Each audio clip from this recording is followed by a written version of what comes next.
Hello class, welcome back बच्चों। तो प्यारे बच्चों, स्टार्ट करते हैं नया लेक्चर।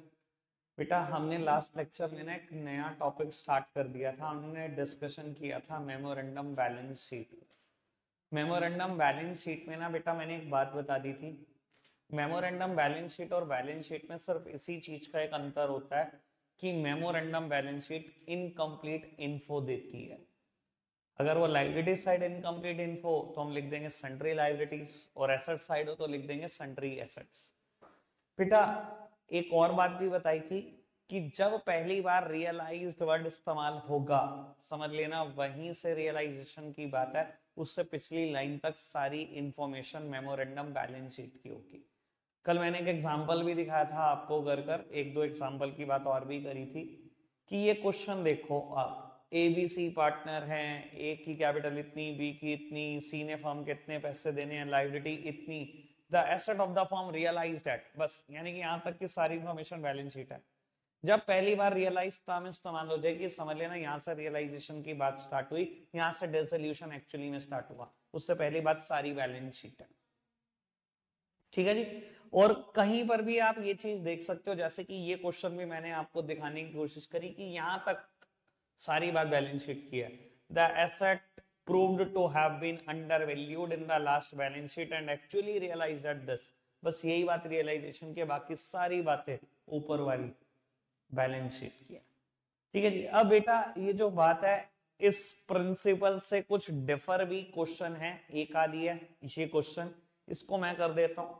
ठीक है जी। एक आध और है, वो भी मैं ही कर देता हूं आज।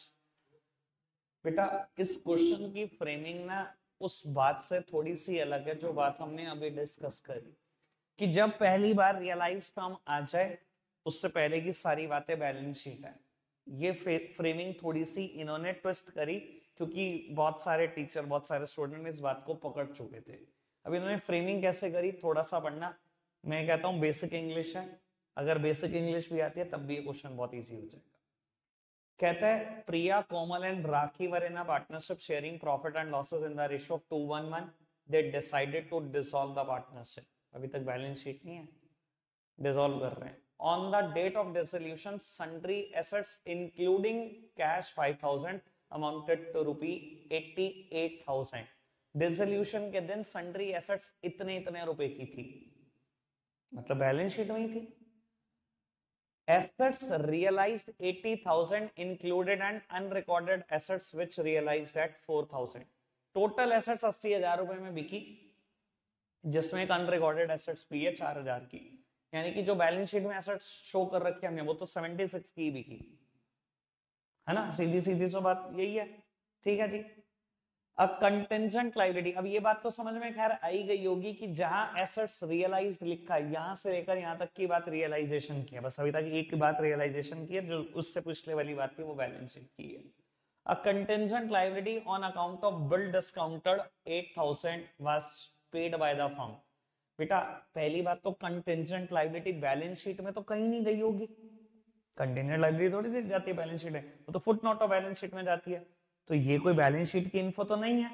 कहता है आपने कंटेंजेंट लायबिलिटी पे कर दी, फर्म ने पे कर दी, यानी कि ये तो रियलाइजेशन में ही पे किया। ये भी बात रियलाइजेशन की है। कहता है capital account of Priya, Komal and Rakesh showed a balance of 20,000 each. ये बैलेंस शीट इन्फो है ना। मतलब बैलेंस शीट इन्फो, बीच में रियलाइजेशन, फिर बैलेंस शीट इन्फो। फंसाने की कोशिश कर लो, चीयर करते क्या फर्क पड़ता है। थोड़ा सा टाइम देकर पढ़ोगे, पोस्ट लेकर पढ़ोगे, समझ तो आ ही रही है बात। अब चलो जी, realisation partner capital cash account बनाना है, बना देते हैं जी। रियलाइजेशन अकाउंट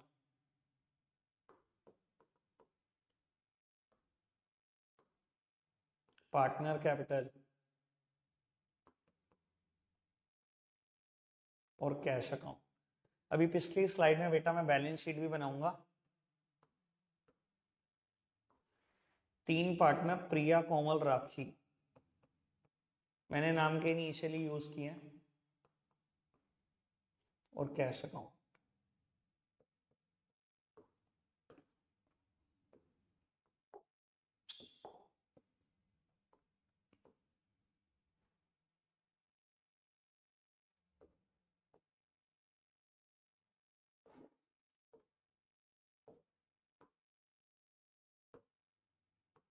सबसे लास्ट इन्फो क्वेश्चन में मुझे ये दी बेटा कि कैपिटल है प्रिया की, कोमल की और राखी की 20,000 ईच।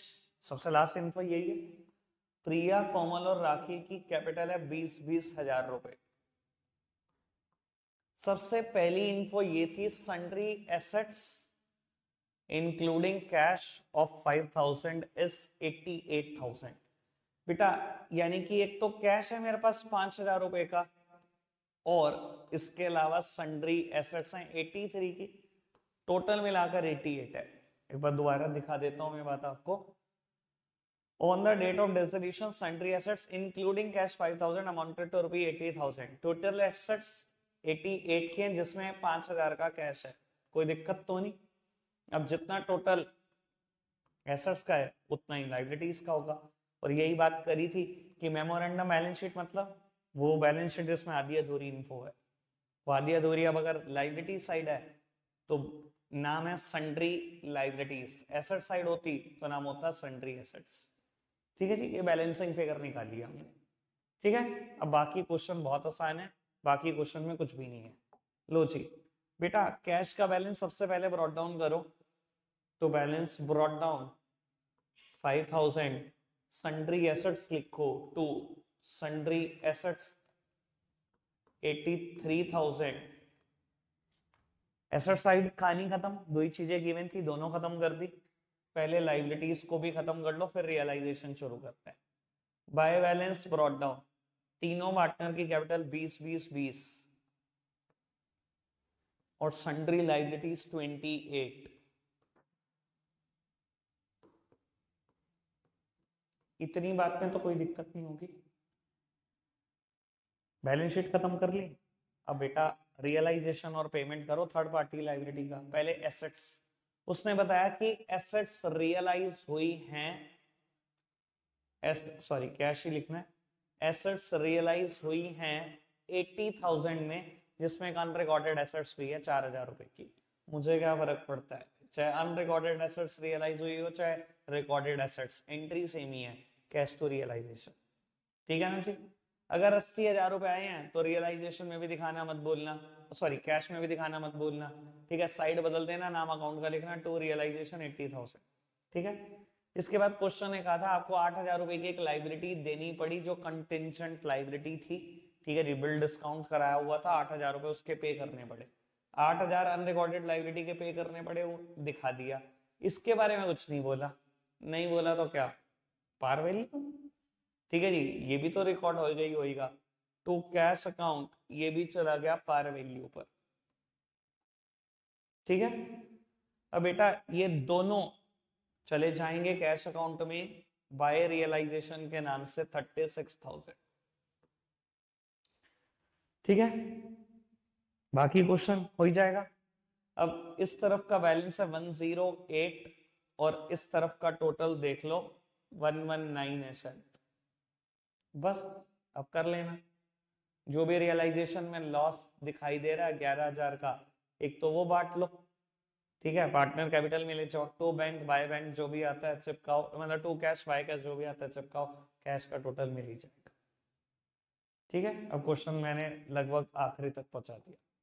आगे बढ़ते हैं बेटा, क्वेश्चन नंबर 48 करते हैं, थोड़ा सा बढ़िया क्वेश्चन है, पढ़ते हैं इसको भी। PQR partners sharing profit and losses in the ratio of 3:3 their respective capital are in their PSR।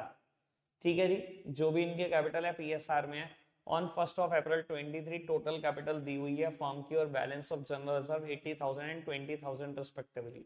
ये देखना एक मिनट काम की बात, ये साल के पहले दिन की कैपिटल है।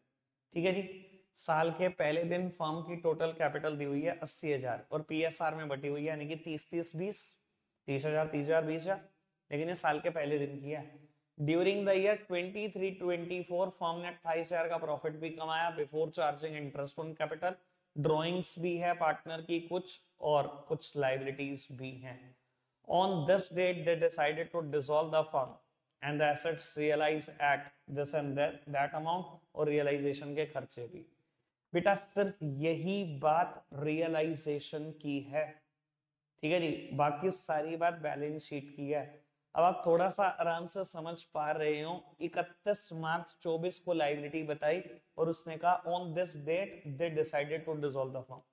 31 मार्च 24 को फर्म डिसॉल्व हुई है, लेकिन मुझे जब कैपिटल दी थी तो कब दी थी? 1 अप्रैल 23। समझदार को इशारा काफी। मुझे 31 मार्च 24 की कैपिटल निकालनी पड़ेगी, ओपनिंग से क्लोजिंग कैपिटल। ठीक है, अच्छा एक बात बताओ, जनरल रिजर्व की बात 1 अप्रैल 23 की करी, दोबारा करी तो general reserve as it is होंगे 31 मार्च 24 को भी, और 31 मार्च 24 को लाइबिलिटीज भी हैं। ये लाइबिलिटी पता लग गई। जनरल रिजर्व अगर क्लोजिंग कैपिटल दिखा दो लाइबिलिटीज में तो जो बैलेंसिंग फिगर आएगी वो सन्ड्री एसेट्स ही आएगी, क्योंकि एसेट से रिलेटेड कोई बात नहीं है। बस यही बात रियलाइजेशन की है, आखिरी की 2 लाइन ये बात बस, बाकी सारी इंफो बैलेंस शीट बनाने के लिए बनाए। मशक्कत है इसमें थोड़ी सी, ऐसा मत सोचना। इसमें कंसेप्ट फंडामेंटल के टेस्ट कर रहा है, साथ में डिसोल्यूशन कर रहा है। अब बेटा मुझे क्लोजिंग कैपिटल निकालनी है, पार्टनर के नाम है P Q and R, P Q और आर। ओपनिंग कैपिटल गिवन है क्वेश्चन में, ओपनिंग कैपिटल गिवन है 80,000 रुपए की टोटल कैपिटल है, 332 है, 30,000 30,000 और 20,000। ठीक है जी बेटा, क्वेश्चन ने कहा प्रॉफिट हुआ था फर्म को 28,000 रुपए का before charging interest on capital 5% और कुछ ड्राइंग्स भी हैं। भैया P&L एप्रोप्रिएशन अकाउंट अगर मैं बना रहा होता, प्रॉफिट हुआ था फर्म को बाय P&L अकाउंट आप लिखते 28,000 का, before charging interest on capital at the rate 5%। Low interest on capital भी दे दो 5%, 4,000 का इंटरेस्ट ऑन कैपिटल दे दिया, बचा हुआ profit to profit transfers to capital account, बाकी प्रॉफिट तो डालता हूँ कैपिटल अकाउंट में। कितना प्रॉफिट बचा बाकी? 24, 28 में 4 चला गया 24, बांट लो जी पी क्यू और आर में। भैया किस रेशो में? 332 है, 332 में बांट लो, और 3 9 9 6।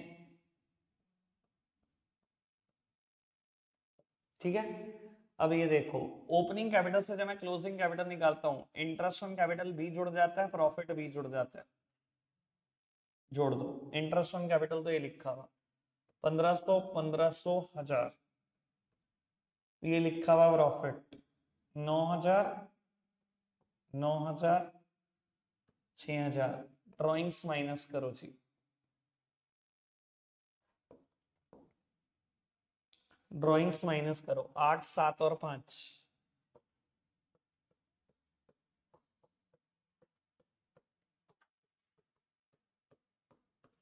ये आएगी क्लोजिंग कैपिटल बैलेंस शीट के लिए। 9,000, 8,000 माइनस करने हैं, 1,000, 1,500, 2,500 रुपए प्लस कर दिए मैंने इसमें। ठीक है जी, 2,000 पॉजिटिव, 3.5, 30,000 में 3.5 जोड़ दिए, 1,000, 2,000। ठीक है जी, क्लोजिंग कैपिटल निकाल दीजिए। अब बैलेंस शीट बना लो, मेमोरेंडम बैलेंस शीट।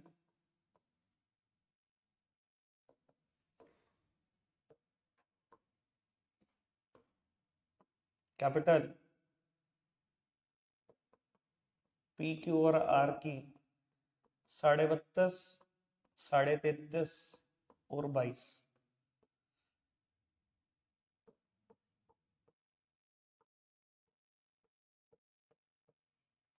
मेरे पास जनरल रिजर्व भी है, जनरल रिजर्व 20,000 रुपए और कुछ सन्ड्री लाइबिलिटीज भी बताई गई मुझे 18,000 रुपए की।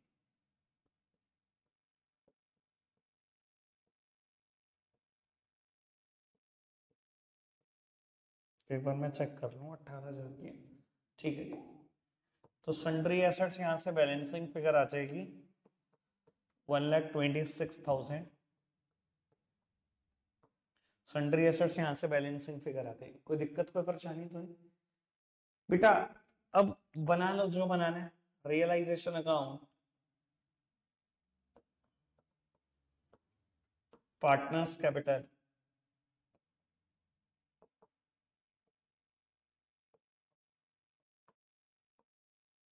और bank account.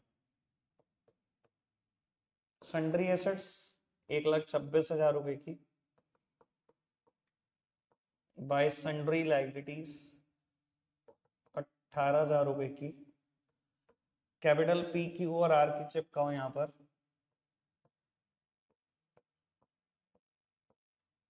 By balance brought down 32.5, 33.5 और 22। जनरल रिजर्व भी है हमारे पास 20,000 रुपए के। रेशो है 3:3:2, 2,500, 5,000, 75, 75। लो जी, ठीक है जी। बैलेंस शीट खाली कर दी मैंने एक एक आइटम। अब बेटा इसने बताया एसेट्स रियलाइज हुई 108600 और रियलाइजेशन के खर्चे हुए 1800। एसेट्स रियलाइज हुई बैंक अकाउंट में भी दिखा देना, 1800 के रियलाइजेशन के खर्चे हुए यहां पर भी दिखा देना। अब बेटा लाइबिलिटी के बारे में कुछ नहीं कहा, पार वैल्यू पर पे होगी तो बैंक अकाउंट 18,000 रुपए। सेम चीज रियलाइजेशन में भी जाएगी 18,000 रुपए। बस क्वेश्चन खत्म। ये अगर मैं 18 से सोच लू, ये 18 कैंसिल है तो ये अमाउंट है, इसमें से माइनस कर दो, रियलाइजेशन का लॉस आ जाएगा।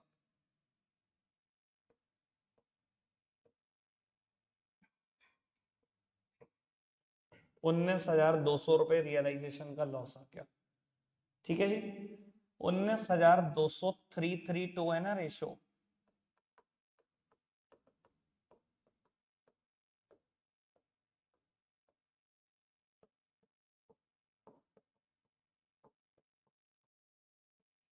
रियलाइजेशन का loss old partner old ratio में हमने बांट दिया।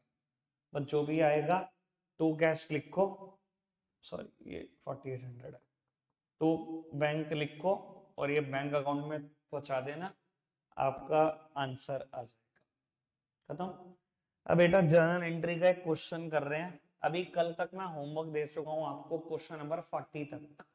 ठीक है, मेमोरेंडम बैलेंस शीट के आज आपने क्वेश्चन करने हैं 41 से लेकर 48 तक है। 3 इसमें से छोड़ देना जो मैंने 3 करे। ठीक है जी। उसके बाद बेटा 1 to 18 तक ये सब जर्नल एंट्री बेस्ड क्वेश्चन है। पर बेटा एक सबसे इंपॉर्टेंट क्वेश्चन जर्नल एंट्री का वो आपको क्वेश्चन में नहीं इलस्ट्रेशन में मिल जाएगा, इलस्ट्रेशन 7 नई बुक का। ठीक है जी, वो मैं करा रहा हूँ आज और अभी, और मेरी तरफ से चैप्टर वाइंड अप है, पर मैं एक दिन और दूंगा आपको कल क्वेश्चन करने के लिए।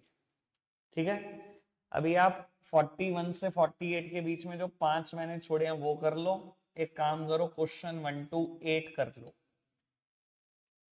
ठीक है जी, 5 यहां से कर लो और 8 यहां से कर लो, 13 कर लो।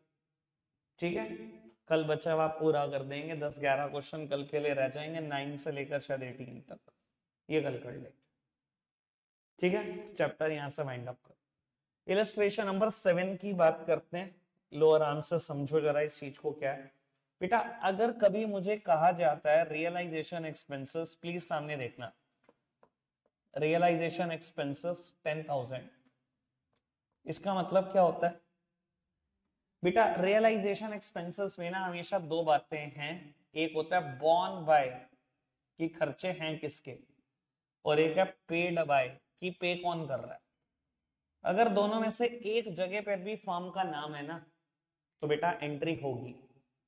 सुनो चाहिए, और अगर कुछ ना कहा जाए, जैसे कि सिर्फ इतना दिया रियलाइजेशन के खर्चे 10,000, ये बताया किसके खर्चे हैं, ये बताया कौन पे कर रहा है। अगर कभी भी किसी कोई भी चीज साइलेंट होगी तो हमेशा फर्म के है। ठीक है, अगर बॉर्न बाय टर्म साइलेंट है तो भी फर्म, अगर पेड बाय टर्म साइलेंट है तो भी फर्म। अब सिर्फ इतना लिखा है रियलाइजेशन के खर्चे 10,000, यानी कि it is also born by firm and it is also paid by firm, तभी तो हम एंट्री करते हैं रियलाइजेशन टू बैंक। यही तो एंट्री करते हैं हम इसकी। रियलाइजेशन अकाउंट डेबिट, अगर फर्म के खर्चे थे तो होते डेबिट है, लो जी मैंने कर दिए डेबिट। और अगर फर्म नहीं पे करे हैं तो भैया जेब से पैसा जा रहा है टू बैंक, यही तो करूंगा इसकी एंट्री। कोई दिक्कत कोई परेशानी तो नहीं।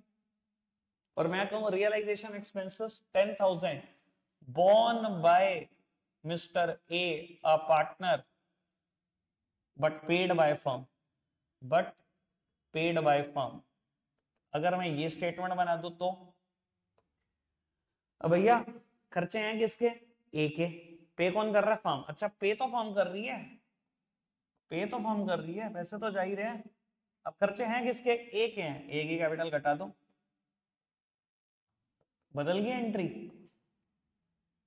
10,000। और मैं ये क्या दू, realisation expenses 10,000 borne by firm paid by mister A a partner. तो क्या भैया खर्चे किसके हैं, फर्म के हैं, फर्म के हैं ना। रियलाइजेशन तो डेबिट, खर्चे तो डेबिट करो, लेकिन पे किसने कर दिए, मेरे पार्टनर ने कर दिए, पार्टनर ने पे कर दिया, उसकी कैपिटल बढ़ा दो। तीनों एंट्रियों में फर्क है कि नहीं है, जिसको तीन बातें समझ में आ गई कोई भी दुनिया का क्वेश्चन कर देगा वो। समझ आई बात, लाऊं इलस्ट्रेशन 7 सामने, करें।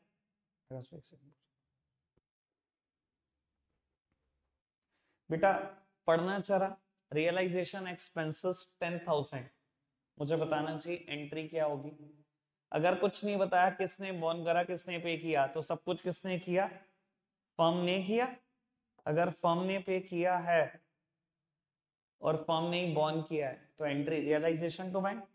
आगे बढ़ो, realisation expenses of 5,000 were paid by Taran a partner.